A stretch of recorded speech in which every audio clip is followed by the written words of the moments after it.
Public trust, public trust का ये पहला पार्ट है। सार्वजनिक न्यास पहला पार्ट है, first part. In public trust the beneficiaries are uncertain, not known and very large in number, whereas in the case of a private family trust the beneficiaries are certain and known, such as relatives, friends or family of the author of the trust। सार्वजनिक न्यास में यानी public trust में beneficiaries माने लाभार्थी अनिश्चित होते हैं। सार्वजनिक न्यास में लाभार्थी अनिश्चित होते हैं यानी ज्ञात नहीं होते हैं और संख्या में बहुत ज़्यादा होते हैं। तो पब्लिक ट्रस्ट में क्या होता है कि जो लाभार्थी हैं, बेनिफिशियरीज हैं, वो अनिश्चित होते हैं। मतलब किसको मिलेगा किसको नहीं मिलेगा इसका लाभ ये तय नहीं होता है, ये मालूम नहीं होता है। और संख्या भी बहुत ज़्यादा होती है, क्योंकि पब्लिक का है तो पब्लिक तो बहुत बड़ी पब्लिक है, तो संख्या भी बहुत ज़्यादा होती है। जबकि पारिवारिक न्यास में यानी फैमिली ट्रस्ट में लाभार्थी मतलब जो बेनिफिशियरीज हैं निश्चित होते हैं, तय होते हैं, निश्चित होते हैं, ज्ञात होते हैं, मालूम रहते हैं कि किसको मिलेगा ये लाभ, किसको मिलेगा। जैसे कि रिश्तेदार, उस परिवार के रिश्तेदार, दोस्त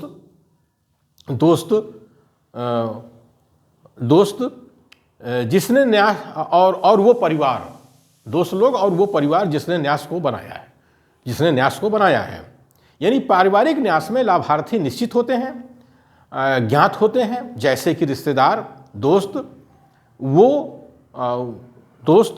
अथवा वो परिवार जिसने न्यास को बनाया है। तो ये फर्क है पब्लिक ट्रस्ट में और फैमिली ट्रस्ट में कि जो पब्लिक ट्रस्ट है उसके जो लाभार्थी होते हैं वो निश्चित नहीं होते हैं, किसको मिलेगा ये नहीं मालूम है और संख्या बहुत ज़्यादा होती है। लेकिन पारिवारिक न्यास में निश्चित होता है कि किसको लाभ मिलेगा और जो परिवार के रिश्तेदार होते हैं, दोस्त होते हैं, वही लोग उसके न्यासी बनते हैं। ये फ़र्क है इसमें पब्लिक ट्रस्ट में और फैमिली ट्रस्ट में। Public trust seats at the core of a democratic society. Public trust seats at the core of a democratic society. सार्वजनिक न्यास लोकतंत्र के केंद्र में बसता है। सार्वजनिक न्यास यानी कि पब्लिक ट्रस्ट लोकतंत्र के केंद्र में बसता है, यानी कोर में होता है, कोर में केंद्रीभूत होता है, जो जगह है वहाँ बनता है। कहने का मतलब है कि एक लोकतांत्रिक समाज में ही पब्लिक ट्रस्ट बनता है, एक लोकतांत्रिक समाज में ही, क्योंकि लोकतांत्रिक समाज है तो वो सारी पब्लिक का भला करना चाहता है, इसीलिए जो है लोकतंत्र में ही पब्लिक ट्रस्ट बनता है। कोई तानाशाह सुप्रीमो पब्लिक ट्रस्ट नहीं बनाता, कोई सुप्रीमो तानाशाह जो होता है वो पब्लिक ट्रस्ट नहीं बनाता, उसे पब्लिक से कोई लेना देना नहीं होता है, वो अपना कल्याण करता है, पब्लिक का कल्याण थोड़ा ही करता है। तो सार्वजनिक न्यास लोकतंत्र के केंद्र में बसता है। ये बात हम लोग को समझना चाहिए कि जो पब्लिक ट्रस्ट है वो लोकतांत्रिक समाज में ही बनता है और लोकतांत्रिक लोग ही बनाते हैं, तानाशाह सुप्रीमो नहीं बनाते।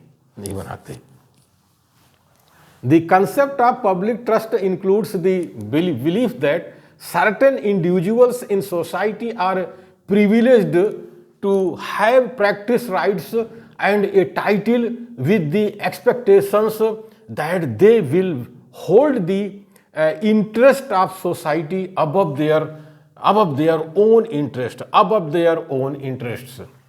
इसका मतलब होता है सार्वजनिक न्यास की अवधारणा में यानी पब्लिक ट्रस्ट की कंसेप्ट में यह विश्वास शामिल है कि समाज में कुछ लोग अधिकारों एवं उपाधि के उपयोग हेतु अधिकार संपन्न है, मतलब प्रिविलेज्ड हैं, और अधिकार मतलब राइट्स और उपाधि मतलब टाइटल।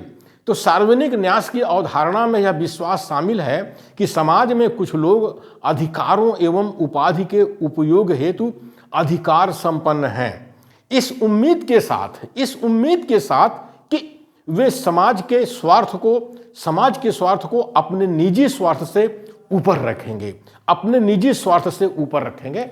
यानी ये पब्लिक ट्रस्ट का जो ट्रस्टी होता है उसको डायरेक्ट इनडायरेक्ट ट्रस्ट से कोई भी बेनिफिट नहीं मिलता है, नहीं लेना है।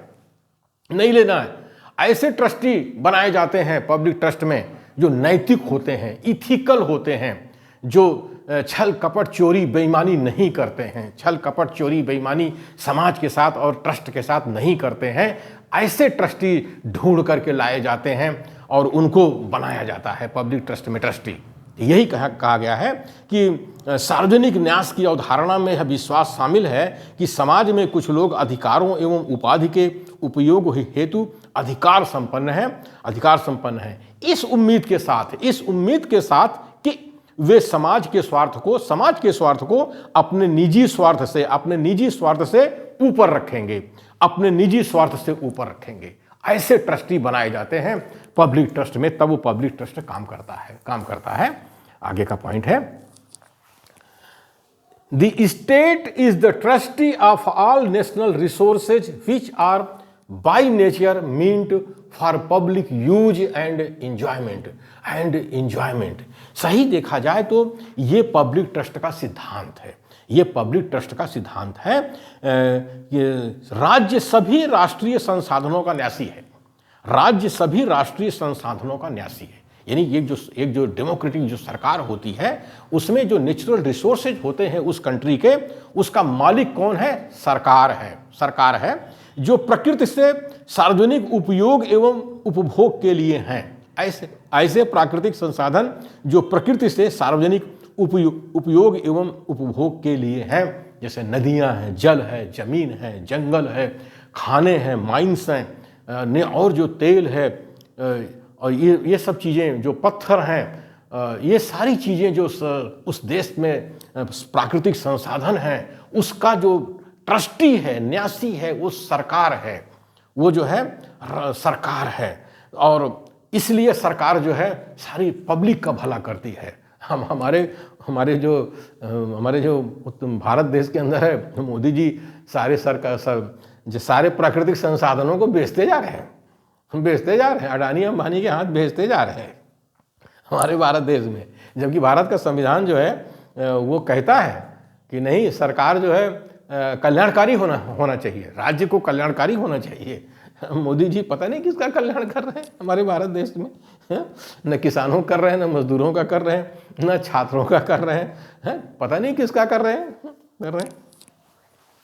It leads to uncertainty in property ownership।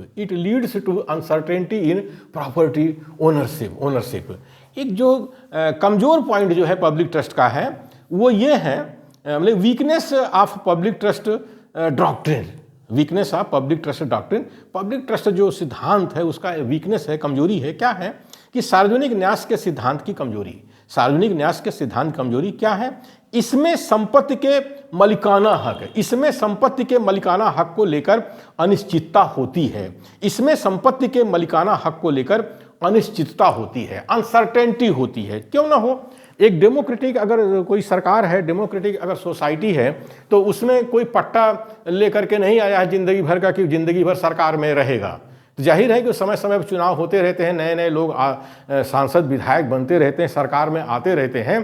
तो वही लोग तो जो सरकार में है वही ट्रस्टी है, जो प्राकृतिक संसाधन है। तो और पब्लिक ट्रस्ट में भी ऐसे ही होता है कि कोई फैमिली ट्रस्ट तो है नहीं, उसमें हमेशा ट्रस्टी जो है बदलते रहते हैं। तो इसीलिए जो मलिकाना हक है किसी एक के नाम से नहीं होता है या कुछ लोगों के नाम से नहीं होता है, वो पब्लिक का है। लेकिन इसको एक कमज़ोर पॉइंट माना गया है। कमज़ोर पॉइंट इसीलिए माना गया है कि अगर जो संगठन जब टूटता है तो न्यास के साथ भी न्यास भी टूट जाता है, ट्रस्ट भी टूट जाता है। तो और संगठन जो डेमोक्रेटिक संगठन है वही पब्लिक ट्रस्ट को बनाते हैं। तो संगठन को डेमोक्रेटिक होना चाहिए और संगठन में टूट फूट नहीं होना चाहिए। तभी जाकर के पब्लिक ट्रस्ट अच्छे से काम करते हैं और सरकार भी अच्छे से काम करती है। जितना ज़्यादा हम डेमोक्रेसी को मजबूत करेंगे, डेमोक्रेटिक सोसाइटी को मजबूत करेंगे, उतना अच्छा सरकार भी चलेगी और पब्लिक ट्रस्ट भी अच्छा काम करेंगे। क्योंकि पब्लिक ट्रस्ट के लिए जो न्यासी हैं, जो ट्रस्टी हैं, उनको नैतिक होना चाहिए, इथिकल होना चाहिए। वो कहाँ से आएंगे? तो ये जिम्मेदारी संगठन की है, ये जिम्मेदारी समाज की है कि समाज में ऐसे नैतिक लोगों को पैदा करो कि जो ट्रस्टी बन सकें और पब्लिक ट्रस्ट का फायदा पब्लिक को दे सकें।